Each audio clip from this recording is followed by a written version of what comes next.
Hello students, today we will discuss about the interwar economy. जो war period था first world war से second world war तक का, इस टाइम पीरियड में क्या इकोनॉमिक चेंजेस आए थे वो हम पढ़ेंगे। वर्ल्ड वॉर फर्स्ट जो हुआ था वो हुआ था 1914 से 1918 के बीच। 4 इयर्स तक लड़ा गया था world war. First world war basically Europe में लड़ा गया था। यूरोप में ही आपस में कंट्रीज लड़ रही थी, लेकिन ऐसा कहा जाता है कि it had an impact on the whole world. Europe में ज़रूर लड़ा जा रहा था, लेकिन यूरोप में अधिकतर कॉलोनियल पावर्स थे। मतलब ब्रिटेन हो गया, फ्रांस हो गया, ये सारी कंट्रीज कॉलोनियल पावर्स थे, उनकी सबकी कॉलोनीज थी। अब ब्रिटेन लड़ाई लड़ रहा है। ब्रिटेन की अगर इकोनॉमिक कंडीशंस खराब होती जा रही हैं तो उसका इम्पैक्ट किसके ऊपर पड़ेगा? इंडिया के ऊपर भी पड़ेगा, क्योंकि वो इंडिया से और पैसा ड्रेन करेगा, उन्हें पैसे की ज़रूरत रहेगी।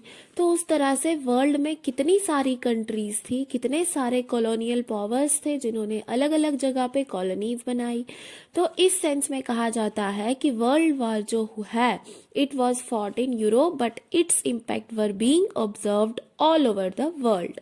पूरे वर्ल्ड में जितनी भी कंट्रीज हैं, कंट्री कहीं ना कहीं किसी ना किसी तरीके से इन्फ्लुएंस हो रही थी, क्योंकि उस समय पे हम ग्लोबल वर्ल्ड बन चुके थे। वर्ल्ड की सारी कंट्रीज आपस में इंटर रिलेटेड है। तो उस सेंस में आप कहीं भी लड़ो, लेकिन अगर आप इंटीग्रेटेड हो तो उसका इम्पैक्ट होगा ही होगा। ये जो टाइम पीरियड था, जब ये वर्ल्ड वॉर का टाइम पीरियड चल रहा था, ये जो इंटर वॉर इकोनॉमी थी, तो world experienced wide spread economy and political restability. Economic किस सेंस में वर्ल्ड वॉर चल रहा है? सारी कंट्रीज जब आपस में लड़ रही हैं तो ऐसा नहीं है कि कंट्रीज से बहुत पैसा निकल रहा है बाहर। ऐसा देखा जाएगा कि सारी कंट्रीज जितनी भी, जैसे ब्रिटेन, फ्रांस, रशिया, यूएस, इन सबको बहुत ज़्यादा सफ़र करना पड़ रहा था। तो वर्ल्ड वार के टाइम पे इकोनॉमिक इंस्टेबिलिटी देखने को मिली। पॉलिटिकल इंस्टेबिलिटी मतलब कोई राजा था, कोई पॉलिटिकल लीडर था, उसे मार दिया या फिर चेंज कर दिया, तो पॉलिटिकल इंस्टेबिलिटी भी चल रही थी।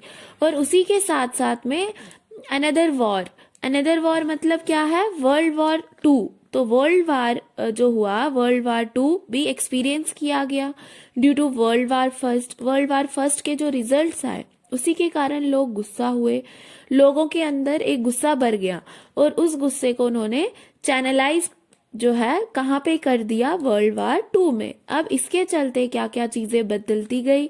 War time transformations. लड़ाई जब चल रही थी उस टाइम पीरियड में कुछ कुछ चेंजेस आए होंगे, तो वो क्या ट्रांसफॉर्मेशंस थे? लड़ाई ऐसे लड़ी जा रही थी कि दो ब्लॉक्स थे, एलाइस और सेंट्रल पावर्स, मतलब ग्रुप्स बन गए थे। एलाइस में था ब्रिटेन, फ्रांस, रशिया और बाद में यूएस आता है। सेंट्रल पावर्स कौन कौन सी थी? Germany, Austria, Hungary, Ottoman, Turkey. जब लड़ाई चल रही थी तो अलाइस और सेंट्रल पावर्स थी। अलाइस और सेंट्रल पावर्स में क्या होता है? अलाइस पावर्स जीतती है और सेंट्रल पावर्स हारती हैं। लेकिन जब फर्स्ट वर्ल्ड वार स्टार्ट होता है तो लोगों को ऐसा लगा था कि दिसंबर आते आते हम लड़ाई खत्म कर देंगे। किसी ने ऐसा इमेजिन भी नहीं किया था कि लड़ाई 4 साल तक चलेगी। बहुत सारा पैसा फूका जा रहा था जो किसी भी काम नहीं आ रहा था। पैसे को वेस्ट किया जा रहा था, एक दूसरे की जानें ली जा रही थी। तो इस सेंस में अगर देखा जाए तो इकोनॉमी ने कोई भी प्रोडक्टिव काम जो है वो नहीं हो रहा था, सारे काम डिस्ट्रक्टिव हो रहे थे। वर्ल्ड वार टाइम पीरियड में जो वर्ल्ड वॉर था उसे यूनिक माना गया अपने आप में, क्योंकि ये ट्रेडिशनल वॉर से डिफरेंट था। जो पुराने समय में लड़ाइयाँ लड़ी जाती थी उन लड़ाइयों में सबसे अलग रहा वर्ल्ड वार। क्यों? ये जो टाइम पीरियड था, अभी तक इंडस्ट्रियलाइजेशन हो चुका है। पहले जो लोग लड़ते थे घोड़ों पे बैठ के जाते थे, उनके पास तलवार होती थी, धनुष बाण होते थे, तो इस तरह से लड़ रहे होते थे। वो पहले लड़ाई का तरीका ऐसा रहता था कि बस वो वहीं पे ही जहाँ लड़ रहे हैं वहीं पे ही डिस्ट्रक्शन होगा। एक दूसरे के लिए, मतलब वहीं पे डिस्ट्रक्शन होगा और कहीं नहीं होगा। लेकिन अब इकोनॉमीज इंडस्ट्रियलाइज हो चुकी हैं, तो सारे नेशंस जो है, सारे नेशंस के पास में इंडस्ट्रीज थी, तो ये नेशंस मॉडर्न इंडस्ट्रीज की पावर यूज कर रहे थे। इंडस्ट्रीज की पावर कैसे यूज कर रहे थे? वेपन्स इंडस्ट्रीज में बनाए जा रहे थे। अब ऐसे वेपन्स बनाए जा रहे थे जिससे ज्यादा लोगों की जानें जा सके। मशीन गन्स बनाई जा रही थी जो बहुत तेजी से लोगों की जानें ले सकती थी। ट्रेडिशनल वॉर में इतना लॉस नहीं होता था, लेकिन वर्ल्ड वॉर में बहुत ज्यादा लॉस हुआ था। जो ये वर्ल्ड वॉर हुआ था, इसे मॉडर्न इंडस्ट्रियल वॉर कहा गया, क्योंकि इसकी तैयारी पूरी इंडस्ट्रीज में की गई थी, लार्ज स्केल पे की गई थी। Large weapons of mass destruction तैयार किए गए थे। 9 मिलियन लोगों की डेथ हुई थी फर्स्ट वर्ल्ड वॉर में, और कम से कम 20 मिलियन लोग घायल हुए थे। तो लड़ाई के टाइम पे पूरा इकोनॉमिक सिस्टम ठप हो गया था। अब फर्स्ट वर्ल्ड वॉर का इम्पैक्ट क्या रहा यूरोपियन सोसाइटीज में और वर्ल्ड इकोनॉमी में? अगर सोसाइटीज में देखा जाए कौन कौन से इम्पैक्ट हुए, लड़ाई के लिए जाएंगे लोग, लड़ाई के लिए जब जाएंगे तो ऐसा तो नहीं है कि आप बच्चों को ले जाओगे लड़ाई पे। आप किसको ले जाओगे? एबल बॉडीड मैन्स, मतलब सारे जितने वर्क फोर्स थी, इंडस्ट्रीज में काम करते थे जो लोग, जिनके हाथ पैर सलामत थे, इन लोगों को कहाँ पे ले गए? लड़ाई के लिए, लड़ने के लिए। अब अगर ये लोग लड़ने चले जाएंगे तो फिर जो इकोनॉमी चल रही थी, इंडस्ट्रीज थी वहां पर कौन काम करेगा? अब जब एबल बॉडीड फोर्स में डिक्लाइन होगा तो उसका इम्पैक्ट किस पे होगा? हाउस होल्ड इनकम्स डिक्लाइन हो जाएंगी। अब लड़ाई के बाद कुछ लोग लकीली जो थे वो घर वापस आ गए थे, बहुत लोगों की डेथ भी हो गई थी। तो जो वॉर के बाद का टाइम पीरियड था वो भयानक रहा। आप मान लो किसी की फैमिली में 5 लोग थे काम करने वाले, 5 को लड़ने के लिए भेजा गया और 5 में से 2 ही वापस आए, तो फैमिली इनकम तो कम हो जाएगी। तो लड़ाई खत्म होने के बाद ये ऑब्जर्व किया गया कि हाउस होल्ड इनकम डिक्लाइन में से 2 ही वापस आए, तो फैमिली इनकम तो कम हो जाएगी। तो लड़ाई खत्म होने के बाद ये ऑब्जर्व किया गया कि हाउस होल्ड इनकम डिक्लाइन हो गई।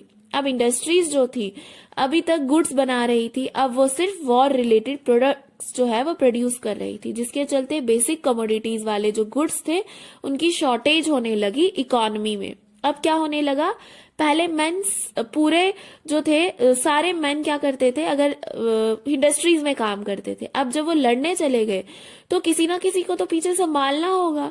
तो यहाँ पर सोशल चेंज भी देखने को मिला कि जो पहले काम मेन करते थे सिर्फ, वो अब वुमेन्स करने लगी। यूरोप एक ऐसा कॉन्टिनेंट था जो बहुत प्रॉस्परस देखा जाता था।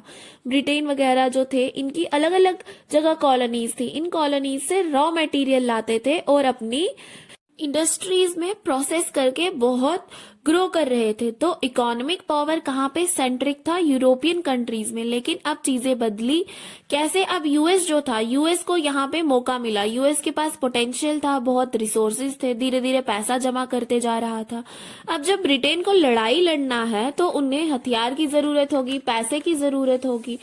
तो ब्रिटेन की गवर्नमेंट ने यूएस की गवर्नमेंट से बहुत ज्यादा पैसा बोरो किया। तो ब्रिटेन जो कभी बहुत पैसे वाला था, अब वो लोग यूएस के कर्जदार हो गए।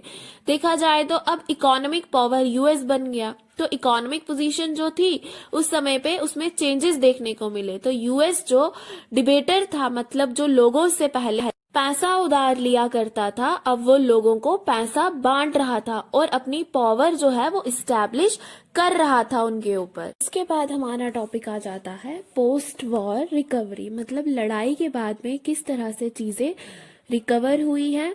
ब्रिटेन की अगर पोजीशन देखी जाए प्री वॉर टाइम पीरियड में, तो ब्रिटेन की ये पोजीशन थी कि ब्रिटेन ही एकमात्र ऐसी कंट्री थी जो बहुत ज्यादा पावरफुल थी। ब्रिटेन का वर्ल्ड वाइड ट्रेड होता था, उनके पास बहुत सारे रिसोर्सेज होते थे। लेकिन अब जब वॉर स्टार्ट हुआ तो इंटर वॉर पीरियड में क्या हो रहा था कि ब्रिटेन को बहुत ज़्यादा लॉस भी बेयर करना पड़ा था। ब्रिटेन जब लड़ाई में बिजी है, लड़ रहा है, तो दूसरी कंट्रीज जो हैं जैसे इंडिया, साउथ अफ्रीका, ये सारी जो कॉलोनीज थी, तो इन कॉलोनीज को अब क्या मौका मिला कि वो आगे बढ़े। आगे बढ़ने का मौका मिला। तो इंडिया और जापान में इंडस्ट्रीज डेवलप होने लगी। अब जब इंडस्ट्रीज डेवलप होने लगी तो यहाँ पे जो मार्केट था, पहले पूरे तरह से इंडिया के मार्केट को कैप्चर करके ब्रिटेन की इंडस्ट्रीज बैठी थी। तो अब जब ब्रिटेन वॉर में बिजी है, वॉर ऑक्युपाइड है, तो उस समय पे वहाँ वैक्यूम बन गया, एक खाली जगह बन गई। और उस खाली जगह को फिल किसने किया? Development of industries in India and Japan. अब जब दूसरी कंट्रीज आगे बढ़ गई हैं तो पोस्ट वॉर पीरियड में ब्रिटेन ने अगर सोचा भी होगा कि मैं वापस से कैप्चर कर लूं इंडियन मार्केट पे, तो अब नहीं हो पाएगा ब्रिटेन से, क्योंकि अब इंडियन इंडस्ट्रीज थोड़ी सी मजबूत हो गई थी। ब्रिटेन ने यूएस से पैसा उधार लिया था, तो अब इंटरेस्ट भी चढ़ेगा उस पैसे पे, तो आप उसके अंडर में आ जाओगे। उधार के चलते क्या हुआ? ब्रिटेन बहुत ज्यादा टेंशन में आ गया। तो ब्रिटेन को अब अपनी पावर जो थी, पावर की पोजीशन शेयर करनी पड़ रही थी, किसके साथ? यूएस के साथ। और क्या इम्पैक्ट हुआ वर्ल्ड वाइड इकोनॉमी में? वॉर के समय में इकोनॉमिक बूम हुआ, मतलब इकोनॉमिक जो थी इकोनॉमी बहुत ज़्यादा ग्रो कर रही थी।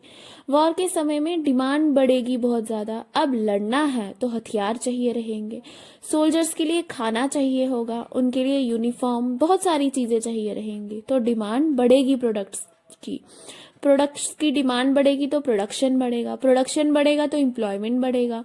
तो इस सेंस में इकोनॉमी में बूम देखने को मिल रहा था during the inter war period. लेकिन जब लड़ाई खत्म होगी तो फिर डिमांड जो वॉर के टाइम पीरियड में क्रिएट हुई थी वो डिमांड खत्म हो जाएगी। तो प्रोडक्शन कॉन्ट्रैक्टेड, डिमांड थी तो प्रोडक्शन बढ़ रहा था, वॉर खत्म, प्रोडक्शन कम हो जाएगा। प्रोडक्शन कम होगा तो लोगों को जो है काम पे नहीं रखा जाएगा, तो अनएम्प्लॉयमेंट बढ़ेगा, उससे इकोनॉमिक टेंशन्स डेवलप होंगी सोसाइटी में। अब वॉर टाइम पीरियड में पोस्ट वॉर पीरियड था, अब गवर्नमेंट पैसा खर्च नहीं करेगी। जब शांति चल रही है सब कुछ, तो गवर्नमेंट को क्यों इतने ज्यादा हथियार बनाना है? लेकिन अगर लड़ाई चल रही है तो गवर्नमेंट को हथियार में बहुत पैसा लगाना पड़ेगा। तो पोस्ट वॉर पीरियड में क्या होता है? गवर्नमेंट खर्चा कम कर देगी, तो पूरी इकोनॉमी में पैसा आना बंद हो जाएगा। एग्रीकल्चर इकोनॉमीज जो थी, मतलब वो सारी इकोनॉमीज जिनका मेन सोर्स एग्रीकल्चर रहता है, जहाँ पे खेती बाड़ी से लोग पैसा कमाते थे, एग्रीकल्चरल प्रोडक्ट्स से पैसा कमाते थे, तो उस समय पे जो बहुत ज्यादा एग्रीकल्चरली प्रॉस्परस कंट्रीज थी उन्हें क्राइसिस फेस करना पड़े, मंदी का सामना करना पड़ा था। जैसे वीट प्रोड्यूसर्स की अगर पोजीशन देखें हम, तो उस समय पे वीट प्रोड्यूसर्स कौन थे? उस समय चेंजेस हुआ कैसे कि लड़ाई से पहले क्या था? ईस्टर्न यूरोप जो था, जैसे रशिया, पोलैंड, यहाँ पे बहुत ज्यादा प्रोड्यूस होता था वीट। लेकिन फिर लड़ाई होती है, लड़ाई का जो टाइम पीरियड था, जो टाइम पीरियड रहता है, तो इंटर वॉर पीरियड रहता है, उस समय में चीजें बदलती हैं।